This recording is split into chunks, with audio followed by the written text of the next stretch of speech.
Hi all government job aspirants, welcome to my YouTube channel Jan Studies for Government Jobs। আজকে আমরা দেখবো যে intelligence ব্যুরোর যেটা সিকিউরিটি অ্যাসিস্ট্যান্ট অথবা এক্সিকিউটিভের যে নতুন একটি রিক্রুটমেন্ট বেরিয়েছে সেটা অনলাইন ফর্ম ফিল আপ তোমরা কবে থেকে করবে বা কি কেমন ভাবে অনলাইন ফর্ম ফিল আপটা করবে সেটা আমি তোমাদের দেখিয়ে দিচ্ছি। ঠিক আছে, এখানে দেখো তার আগে বলে দিই ডেট গুলো। দেখো ফর্ম ফিল আপ স্টার্ট হয়েছে 20 অক্টোবর থেকে, লাস্ট ডেট হচ্ছে 10 নভেম্বর, 10ই নভেম্বর লাস্ট ডেট, এবং ফিস জমা করার লাস্ট ডেট হচ্ছে 13ই নভেম্বর। ঠিক আছে, কোনো অসুবিধা হলে ডান সাইডে এই হেল্পলাইন নাম্বার গুলো দেখবে। তারপরে দেখো নিচে এই বক্সটাতে ক্লিক করবে, click here two view details, তার নিচে I have read the details advertisement, তারপরে ক্লিক হিয়ার টু প্রসিড, এখানে ক্লিক করবে। এখানে ক্লিক করলেই নেক্সট পেজে চলে যাবে। লোড হতে একটু টাইম লাগবে কারণ ওয়েবসাইটের অবস্থা খুবই খারাপ, পিএসসির ওয়েবসাইটের মতন এর অবস্থা, তার মতো তার থেকেও খারাপ অবস্থা বলতে পারো। লোডিং হতে একটু টাইম লাগবে। তারপরে দেখো এখানে চলে এসেছে নিউ রেজিস্ট্রেশন বলে যে অপশনটা রয়েছে, সেখানে সবাই ক্লিক করবে।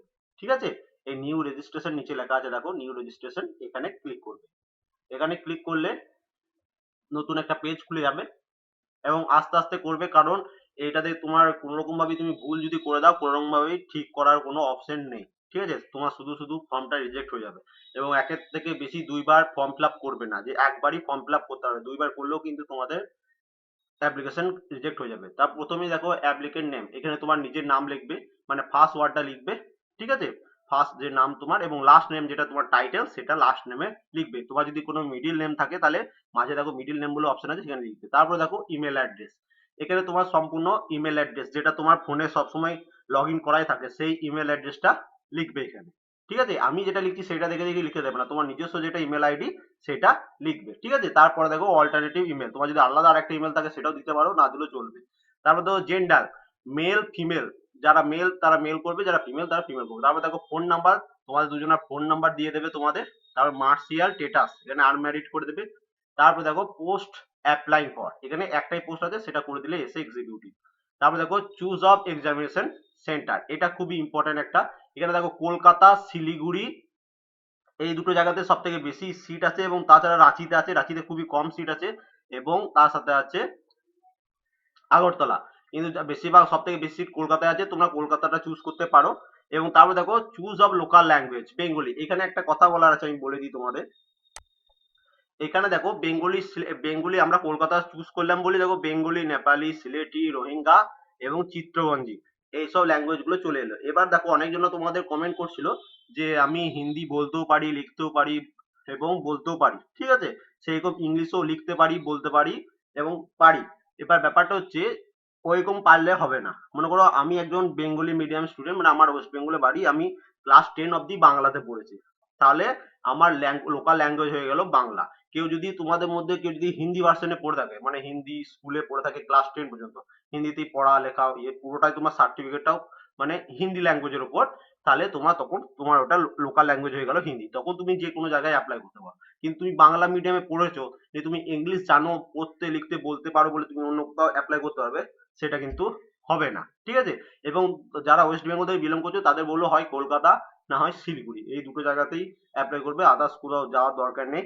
কারণ এখানে দুটো জায়গাতেই বাংলাতে, কলকাতাতে তোমার 47 এর মতো মনে হয় জেনারেলদের সিট আছে, এবং তোমাদের শিলিগুড়িতে অসম্ভব 15টার মতো জেনারেলদের সিট আছে। ঠিক আছে, বুঝতে পারলে এবার।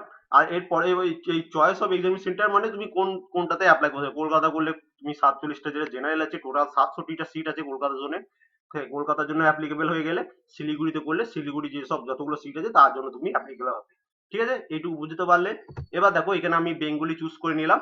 বেঙ্গলি চুজ করার পর ক্যাটাগরি আমি আনরিজার্ভ ক্যাটাগরি হিসেবে দেখাচ্ছি, যারা ওবিসি তারা ওবিসি করবে, যারা এসসি তারা এসসি করবে, যারা এসটি তারা এসটি করবে। ঠিক আছে, তারপরে দেখো weather domicile of Jammu Kashmir, তোমার কি জম্মু কাশ্মীরে মানে বাড়ি ডিউরিং দ্য পিরিয়ড অফ 1 জানুয়ারি 1980 থেকে 31 ডিসেম্বর 1989 এর মধ্যে তোমার যদি জম্মু কাশ্মীরে বাড়ি হয় তাহলে ইয়েস করবে, আদারওয়াইজ সবাই নো করবে। কিন্তু আমরা যেহেতু ওয়েস্ট বেঙ্গল থেকে বিলং করছি, না হওয়ারই চান্স বেশি। তারপরে দেখো ওয়েদার ভিকটিম অফ গুজরাট ডিওর্স 2002, এটাও সবাই নো করবে। তারপরে দেখো ওয়েদার এক্স সার্ভিসম্যান, যারা এক্স সার্ভিসম্যান তারা ইয়েস করবে, আর যারা এক্স সার্ভিসম্যান নয় মানে আমরা যারা স্টুডেন্ট জেনারেল স্টুডেন্ট তারা সবাই নো করবো।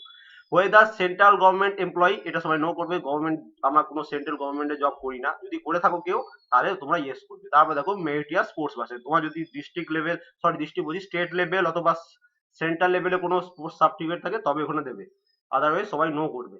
তারপর দেখো ডেট অফ বার্থ, এখানে তোমার নিজের ডেট অফ বার্থ দেবে, আমি যে কোনো একটা দিয়ে দিচ্ছি এটা দেখেই বসিয়ে দেবে না, তোমার নিজের যেটা ডেট অফ বার্থ সেটাই দেবে। এবং একটু ভুল করবে না, একটু ভুল করে দিলে কিন্তু তোমার ফর্ম তুমি আর কিছু ভাবেই ঠিক করতে পারবে না, তুমি যদি ভালোভাবে পাসও করে যাও তাতেও কিন্তু তুমি রিজেক্ট হয়ে যাবে ডকুমেন্ট ভেরিফিকেশনের সময়। তাই ধীরে সুস্থে ভালোভাবে পুরো যেটা ফিল আপ করলে সেটা দেখে নেবে। এই দেখো এখানে যে ক্যাপচাটা দিয়েছে, তোমার যে কম্পিউটার স্ক্রিনে দেখবে আলাদা ধরনের ক্যাপচা আছে, এই ক্যাপচাটা আমি যেটা লিখছি এটা এবার লিখে দেবে না, তোমাদের যেটা ওখানে লেখা থাকবে রেড কালারে যেটা লেখা আছে দেখো 9G1MR6, তোমার সেটা থাকবে। তারপর দেখো রেজিস্টার নাও, এই রেজিস্টার নামে ক্লিক করবে। রেজিস্টার নামে ক্লিক করলে কি হবে, তোমার নেক্সট পেজ যাবে, কিন্তু লোডিং হতে একটু টাইম নিচ্ছে, একটু ওয়েট করো। এবং ধীরে সুস্থে আস্তে আস্তে ফর্মটা ফিল আপ করবে, দরকার বলে ভিডিওটা ডাউনলোড করে নেবে, তারপর দেখে দেখে করবে ঘরে বসে। এবার দেখো নেক্সট পেজ হলো, নেক্সট পেজ আসছে, এখানে দেখো লোড হতে একটু টাইম নিচ্ছে। এখানে ধরো dear candidate you have successfully register to the post of security assistant অথবা এক্সিকিউটিভ, তোমার রেজিস্ট্রেশন হয়ে গেছে, তোমার রেজিস্ট্রেশন আইডি, তুমি যে মোবাইল নাম্বার দিয়েছিলে এবং তোমার জিমেল আইডি যেটা দিয়েছো, দুটো জায়গাতেই এই রেজিস্ট্রেশন নাম্বার এবং এখানে দেখো পাসওয়ার্ডটা দেওয়া নেই, পাসওয়ার্ডটা তোমার সেখানে চলে গেছে, তোমার মোবাইলেও মেসেজ চলে যাবে যে ফোন নাম্বার দিয়েছিলে এবং যে ইমেল আইডি দিয়েছো সেখানেও পাসওয়ার্ড চলে যাবে। ঠিক আছে, ওই পাসওয়ার্ড এবং ইমেল আইডি একদম সেফ ভাবে রেখে দেবে, পরবর্তীকালে ওটা তোমাদের কাজে লাগবে। কি কাজে লাগবে সেটা কিছুক্ষণ পরেই বুঝতে পারবে। ওরা কোনো মতেই ডিলিট করবে না, কোনো মতেই, দরকার পড়লে খাতায় বা ডায়েরিতে কোথাও লিখে রাখবে। ঠিক আছে, এবার এটা ওকে করে দিলাম। এবার দেখো এখানে প্রথম স্ট্যাটাস এগুলো সব ইনকমপ্লিট আছে, এগুলোকে তোমার সব কমপ্লিট করতে হবে। প্রথম click here to fill step 1, এখানে ক্লিক করবে, বাঁ দিকে উপরে দেখো দেখা হচ্ছে step 1 application details, click here to fill, ওটার উপর ক্লিক করলাম।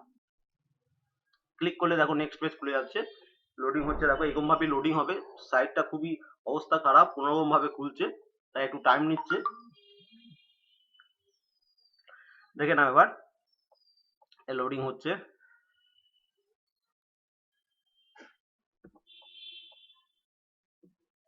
দেখে নাও এখানে তোমার লোডিং হয়ে যাওয়ার পর এখানে তোমার ফাদার্স নেম চাইবে প্রথমেই, বাঁ সাইডে এখানে তোমার বাবার নাম লিখবে এবং বানানে যেন ভুল না হয়, ভুল করলে কিন্তু চেঞ্জ করার পাবে না। তারপরে দেখো রিলেশন, এখানে সবাই ফাদার করে দেবে। হোম স্টেট, তোমার বাড়ি কোথায়, সবাই ওয়েস্ট বেঙ্গল করবে, যারা যেখান থেকে অ্যাপ্লাই করছো তারা সেখান থেকে, যদি কেউ আগরতলা থেকে ভিডিওটা দেখে থাকো তাহলে তোমরা আগরতলা করবে। ঠিক আছে, নেক্সট দেখো রিলিজন হিন্দু এবং ন্যাশনালিটি ইন্ডিয়ান, এটা করে দিলে এবার ম্যাট্রিক্স 10 স্ট্যান্ডার্ড, এখানে সাবজেক্ট কি লিখবে, সাবজেক্ট লিখবে Bengali, English and work education group. তোমাদের দেখবে ক্লাস 10 এর যেটা সার্টিফিকেট আছে, সার্টিফিকেট বা রেজিস্ট্রেশন নাম্বার, সেখানে দেখবে লেখা আছে Bengali, English and work education group. এই ওয়ার্ক এডুকেশন গ্রুপের মধ্যে হিস্ট্রি, জিওগ্রাফি, সায়েন্স সব পড়ছে। এবং তুমি যদি চাও যে সব সাবজেক্টের নাম লিখবো সেটাও তুমি লিখতে পারো, বেঙ্গলি, ইংলিশ, হিস্ট্রি, জিওগ্রাফি, যতগুলো সাবজেক্টে সব। তারপরে দেখে নাও এখানে তোমার ইনস্টিটিউট অথবা ইউনিভার্সিটি অথবা বোর্ড নাম চেয়েছে, এখানে তোমার আমরা ক্লাস 10 যখন পড়েছিলাম West Bengal board of secondary education, এটা ক্লাস 10 বোর্ডের নাম আমাদের ওয়েস্ট বেঙ্গল। তোমরা যদি অন্য কোনো বোর্ড থেকে পরীক্ষা দিয়ে থাকো তাহলে সেই বোর্ডের নামটা এখানে লিখে দেবে। তারপর রেজাল্ট দেখো এখানে পাস আছে, এবার পার্সেন্টেজ এজ অফ মার্ক, মানে কত পার্সেন্টে তুমি পেয়েছিলে যখন পাস করছিলে, এটা একটা দেওয়া আছে। দেখো যদি কারো পয়েন্টে দেওয়া থাকে সে পয়েন্টেই দেবে। এবং তারপরে দেখো ফুল টাইম রেগুলার, মানে যারা ডাইরেক্ট পাস করেছে তারা সবাই ইয়েস করবে, কেউ যদি ক্লাস 10 ফেল করে থাকো তাহলে ওটা নো করবে। এবং তারপরে দেখো ইয়ার অফ পাসিং 2010, তোমরা যে সালে পাস করেছিলে সেই সালটা দেবে এবং পুরো ডিটেলসটা একবার চেক করে নেবে, ভুল ভাল যেন দেবে না। তারপরে দেখো এখানে তোমার প্রেজেন্ট অ্যাড্রেস, এখানে তোমার যেটা প্রেজেন্ট অ্যাড্রেস সেটা দেবে। দেখো আমি একটা অ্যাড্রেস লিখে দিয়েছি, village, post, police station, district, pincode. তারপরে দেখো state, state name West Bengal choose করলাম, ডিস্ট্রিক্ট আমার বীরভূম ডিস্ট্রিক্টে বাড়ি, আমি বীরভূম ডিস্ট্রিক্ট করে দিলাম।